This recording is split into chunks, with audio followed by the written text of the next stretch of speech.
धन्यवाद कार्यक्रम सञ्चालिकाज्यू।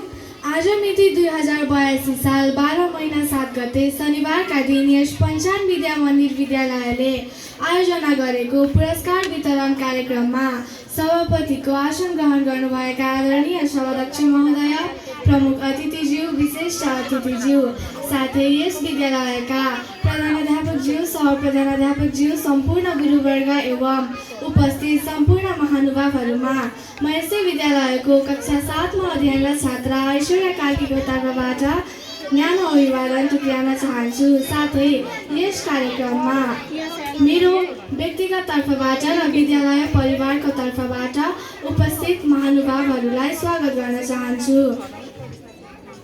विद्यालय हाम्रो दोस्रो घर हो। विद्यालय विद्यार्थीहरूको एक पवित्र मन्दिर हो जहाँ विद्यार्थीहरूले आफ्नो महत्त्वपूर्ण समय व्यतीत गरेका हुन्छन्। विद्यालयमा विद्यार्थीहरूले ज्ञान आर्जन मात्र गरेका हुँदैनन्, उनीहरूले असल खराब आचरण, ठुलालाई आदर सत्कार गर्ने, सानालाई माया गर्ने, दिनदुखीहरूलाई सहयोग गर्ने जस्ता संस्कार पनि सिक्ने गर्दछन्। तसर्थ विद्यालय विद्यार्थीहरूका लागि एक आदर्शको पर्याय नै हो। विद्यार्थी जीवन जीवनको सबैभन्दा महत्त्वपूर्ण र संवेदनशील समय हो, किनकि आजको हाम्रो मेहनतले नै भोलिको सुनौलो भविष्यको ढोका खोल्न सकिन्छ। त्यसकारण विद्यार्थी साथीहरू हामी आज्ञाकारी, अनुशासित र मेहनती बन्नुपर्छ।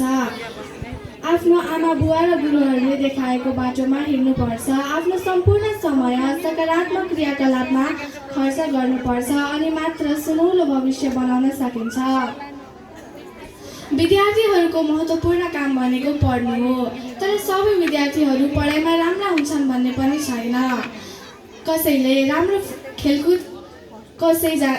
राम्रो फुटबल खेल्न सक्छन्, कोही राम्रो नाच्न सक्छन्, कसैले राम्ररी गाउन सक्छन्, त कोही बोल्ने काममा सिपालु हुन सक्छन्। त्यसकारण अभिभावकले पनि आफ्नो छोराछोरीको दक्षतालाई बुझेर उनीहरूलाई सहयोग गर्दा उनीहरूमा अझ बढी निखार आउन सक्छ।